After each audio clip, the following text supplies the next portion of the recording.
The rain hadn't let up since dawn, and by the time we stepped out of St. Matthew's Church, the gray Charleston sky felt like it had settled into my bones. Arthur Rowan had been more than my grandfather. He'd been the steady voice in a life that had too often been ruled by sharp words and colder silences. The service was quiet, dignified, filled with faces from the community he'd built so much for. My father, Malcolm, stood front and center, accepting condolences like a politician on election night. His handshakes were firm, his smile measured. I thought maybe, for once, grief had softened him. That hope didn't last long. Hours later, the mourners gone, the scent of damp flowers still heavy in the air, I found myself in the estate's drawing room. I was sipping lukewarm coffee, staring at the old oak mantel where Arthur used to rest his arm when telling me one of his stories. Malcolm walked in, his expression stripped of the polite mask he'd worn all day. "It's done," he said flatly. "The estate transfer is official. 400 million. Locked in my name." He said it like a man announcing the weather, then let a small smirk curl his mouth. I nodded slowly, unsure what he expected me to say. He didn't give me the chance. "You're useless now." The words hung there, too absurd to register at first. "Excuse me." "You've coasted long enough," he said, his tone cutting clean through the air. "Pack your things. I want you out of the house by morning. For a moment." I couldn't feel my hands. This was my father, the man who'd taught me to ride a bike, who'd lectured me about ambition, now looking at me like I was a piece of unwanted furniture. I stood, forcing my spine straight even as my chest tightened. Fine. My voice didn't shake. I wouldn't give him that. I walked out of the room, the echo of my footsteps following me down the long hall toward the bedroom that had never really felt like mine. I grew up in a house where silence was a form of control. Malcolm's rules were precise and absolute: no slammed doors, no talking back, and never, under any circumstance, challenge his decisions. My earliest memories of him are measured in corrections: posture too slouched, tone too sharp, ambitions too unrealistic. By the time I was 10, I'd learned to keep my victories to myself. If I brought home an A, he'd ask why it wasn't an A+. If I won an award, he'd wonder aloud how many other kids hadn't bothered to compete. Praise was rare, and when it came, it felt more like a footnote than a celebration. Arthur was different. My grandfather's presence was like stepping into a warm patch of sunlight after being indoors too long. He didn't push me to be perfect. He asked me what I wanted and then listened, really listened to the answer. When I was 15, I told him I wanted to work in finance, to understand the currents that moved money and power.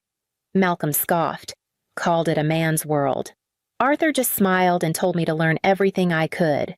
Years later, when I was accepted into a competitive graduate program, Malcolm dismissed it as a waste of time and money. I remember sitting on the porch with Arthur that night, my acceptance letter in my lap, wondering if I should turn it down. He sipped his sweet tea, then quietly slid an envelope across the table. Inside was a cashier's check large enough to cover my tuition for the first year. "Don't tell him," Arthur said. "This is between us. Consider it an investment in someone worth investing in." That was Arthur believing in me when it cost him something. Now, standing in my childhood bedroom with a half-packed suitcase, I thought of that night and the quiet pride in his eyes. Malcolm could strip me of this house, but he couldn't erase the foundation Arthur had given me. As I reached for another hanger, something hard shifted inside the lining of my old bookshelf. The house didn't feel like mine anymore. Within days of the funeral, the warmth Arthur had brought to the estate seemed to evaporate, replaced by something sharper, colder. Doors that had always been left open were now locked. The library, the sunroom, even the small study where Arthur kept his records, each handle rattled uselessly when I tried it. The staff, people I'd known for years, avoided my eyes. Margaret, the housekeeper who used to sneak me scones from the kitchen, gave only curt nods now. her hands busy with tasks that didn't need doing. When I asked if something was wrong, she murmured, "Mr. Rowan's instructions," before hurrying away. At dinner, Malcolm spoke as if I weren't there. He discussed moving forward with an air of finality, talking about renovations, new investments, and streamlining the household in ways that made it clear I wasn't part of his plans. His voice carried the satisfaction of someone cutting away what he considered dead weight. Back in my room, I tried to focus on packing. My fingers skimmed along the spines of books I'd kept since high school, comfort in a time when I'd needed safe places to hide my thoughts. One, a thick biography Arthur had given me on my 18th birthday, slid forward more easily than the others. When I pulled it free, something small and firm shifted inside. I flipped it open and found a sealed envelope tucked deep between the last few pages. My name, in Arthur's steady hand, stood out against the cream paper. I sat on the edge of the bed, tearing the seal with careful fingers. Inside was a single piece of stationery, the ink faint but deliberate. The will protects those who protect others. No explanation, no context, just that one line, weighty enough to stop me cold. I read it again, tracing the words as if more meaning might appear. Arthur had hidden it for me to find not Malcolm, not anyone else. I folded the note back into the envelope and slid it into my bag, my mind already turning over what it could mean. Malcolm's study smelled faintly of cigar smoke and polished leather, the same as it had when Arthur used it, only now the warmth was gone. Malcolm sat behind the heavy mahogany desk, leaning back in Arthur's old chair as though it had always belonged to him. A crystal tumbler of bourbon rested at his elbow, half full, catching the light from the desk lamp. "Sit," he said, not looking up from the papers in front of him. I didn't move until he finally raised his eyes, a faint smirk tugging at the corner of his mouth. "I suppose you've heard," he began, as though the whole city wasn't already buzzing. 400 million. All mine. Arthur was generous. His voice carried no trace of grief, only the satisfaction of someone who'd just won a game they'd stacked in their favor. I stayed quiet, letting him fill the air. "You've had a long, comfortable stay here. Callista," he continued, his tone shifting to something colder. "But you're not a child anymore. You're a financial burden. And frankly, you've been coasting." He said it like a verdict, not an opinion. I almost laughed. I'd been working since I was 16, paying my own way through most of grad school thanks to Arthur. Not him, but arguing now would be like shouting into the wind. "I want you out by morning," he said, leaning forward. Elbows on the desk. No drama, no drawn-out goodbyes. This is my house now, and I decide who belongs here. His gaze lingered on me, waiting for the crack, the flinch, the desperate protest. I felt the weight of Arthur's note in my pocket, the words burning against my leg. The will protects those who protect others. I straightened my shoulders. Fine. No tremor in my voice. No hesitation. I rose, turned, and walked out without another word. Upstairs. I finished packing the last of my clothes into the worn leather suitcase Arthur had given me years ago. The envelope stayed in my coat pocket, as if moving it might weaken whatever strength it had given me in that room. By the time the grandfather clock in the hall chimed 9, my bags were by the door. I didn't look back when I stepped outside into the cool Charleston night. By the next afternoon, I was hauling my suitcase up the narrow staircase of a brick walk-up in downtown Charleston. The apartment was barely big enough for me to stretch my arms without touching both walls, but it was mine, no locked doors. No eyes watching to see if I measured up. I'd sold a few pieces of jewelry Malcolm had given me over the years, gifts more for show than sentiment. The cash wasn't much, but it was enough to cover the deposit and my first month's rent. My job as a financial analyst let me work remotely, so I set up my laptop on the little kitchen table and kept my hours steady, forcing normalcy into the chaos. Still, At night, I'd catch myself pulling the envelope from my coat pocket, rereading Arthur's words. The will protects those who protect others. It didn't sound like something he'd say casually, and it certainly didn't sound like a message meant for Malcolm. I started digging quietly public records, probate filings, even old news articles about estates with unusual clauses. Most of it was noise, but every so often, I'd find something that made my pulse jump: trusts that released funds only under specific conditions, wills tied to joint ventures or community projects. Arthur had been meticulous in everything he did. It was possible, maybe even likely, that his will carried the same precision. 3 days after I moved in, my phone lit up with an unfamiliar number. I almost let it go to voicemail, but something made me swipe to answer. Callista Rowan. The voice was crisp, professional, with an undercurrent of dry amusement. Yes, this is Evelyn Cole. I was your grandfather's attorney. A pause. Deliberate. We should talk about his will. It's unusual. There was a flicker of satisfaction in her tone, like she was holding back from saying more until we were face to face. I sat up straighter. How unusual, she gave a short, knowing laugh. Let's just say your father's week is about to get a lot more complicated. Can you come to my office tomorrow? I glanced at the envelope on the table, my mind already racing ahead. Evelyn Cole's office was nothing like I expected. No polished mahogany or antique rugs, just clean lines, muted colors, and a wall of neatly labeled files. She gestured for me to sit across from her desk, then folded her hands, studying me with the kind of look that says she already knows more than she's letting on. I've been waiting for you to call, she began. Your grandfather anticipated certain dynamics in this family. I arched a brow, meaning my father. Meaning exactly your father, she said, pulling a thick binder toward her. Arthur placed his estate everything in a trust. Malcolm cannot access a cent of the $400 million unless specific conditions are met. I leaned forward, pulse quickening. What conditions?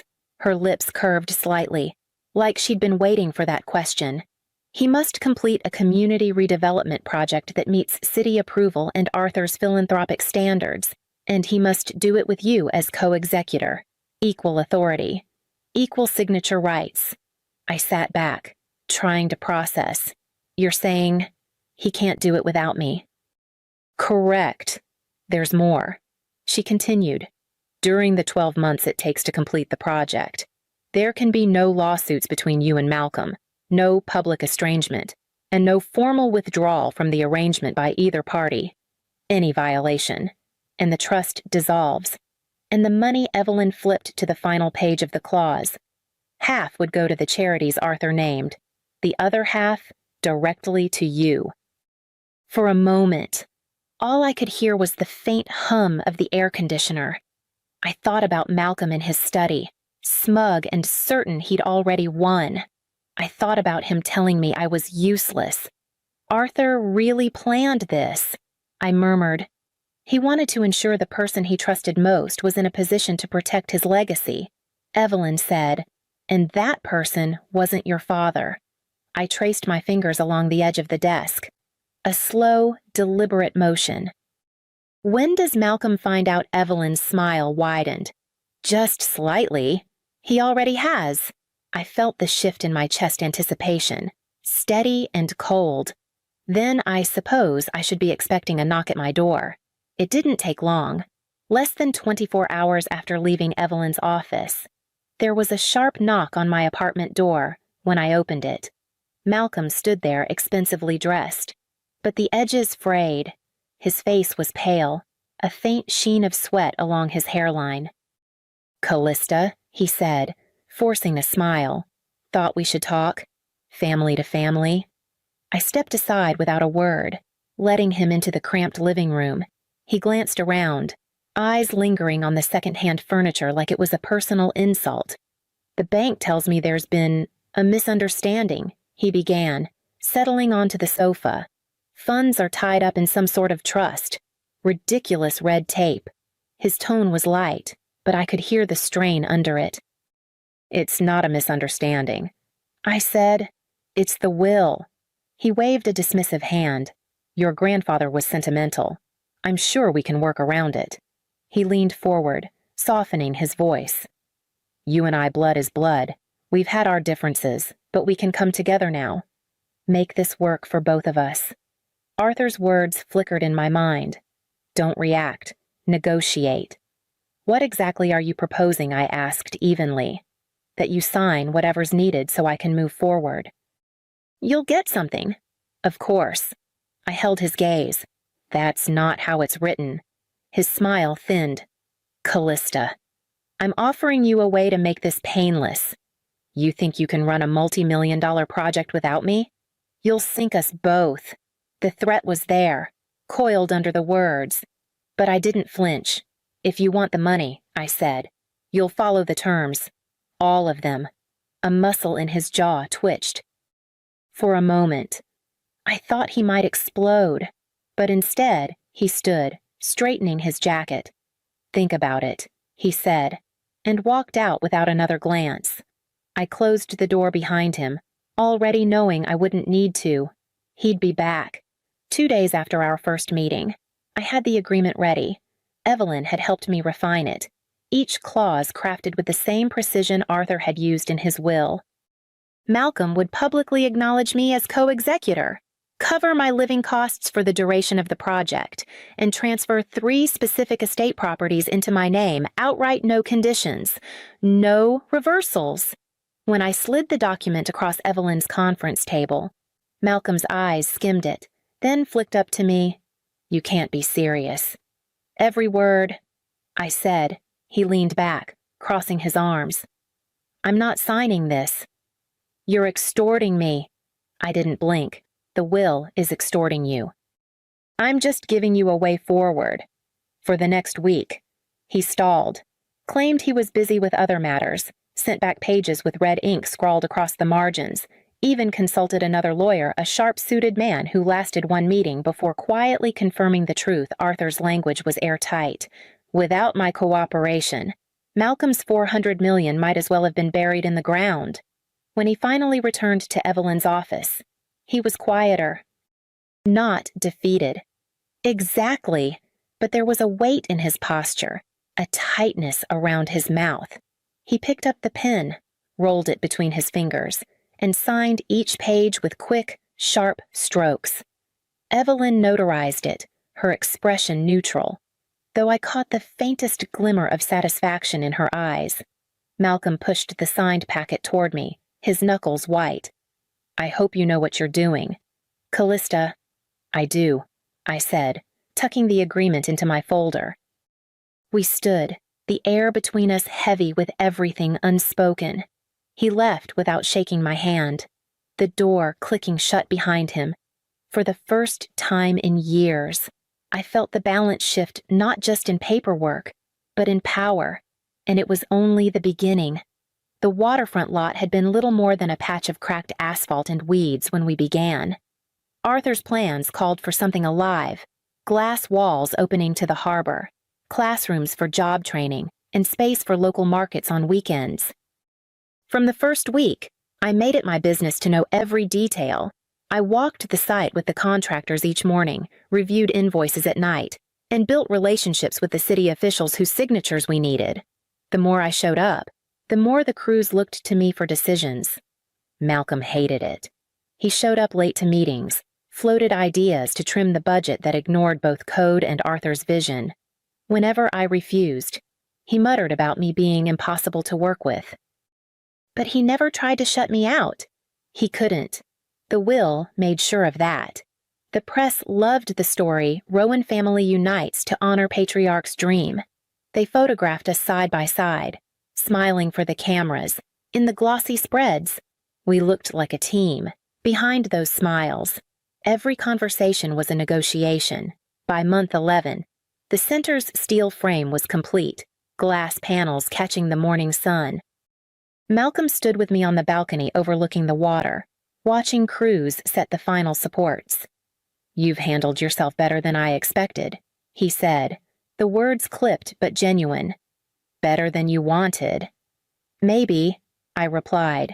He gave a short, humorless laugh. "Maybe. It wasn't trust, it wasn't forgiveness, but it was an acknowledgement, however grudging, that I wasn't the liability he'd painted me to be. And in a few weeks, the project would be finished and the will's conditions met. The ribbon cutting drew a crowd large enough to spill onto the sidewalks. City leaders, reporters, and families from the neighborhood gathered under a bright spring sun, the new community center gleaming behind us. Malcolm stood to my left, hands clasped, smile practiced. The cameras loved him, but the speeches weren't his to give. That was Arthur's stipulation and mine. When it was my turn, I stepped up to the podium. I spoke about Arthur's belief that wealth meant little if it didn't lift others. I thanked the contractors, volunteers, and the community who'd worked alongside us. I didn't mention Malcolm. The applause started slow, then built into something steady and warm, rolling over the courtyard. Out of the corner of my eye, I saw Malcolm's expression tighten, his jaw set as the focus stayed on me. By the end of the day, the trust's conditions were fulfilled. Malcolm would have his fortune. I had something different, 3 prime estate properties in my name, and the public credit for bringing Arthur's vision to life. As the crowd dispersed, I slipped away down the side path, my heels clicking against the new brickwork. The center stood behind me, alive with voices, exactly as Arthur had imagined. I didn't look back at Malcolm. I didn't need to. I'd taken the part of my family's legacy worth keeping and left the rest in the past.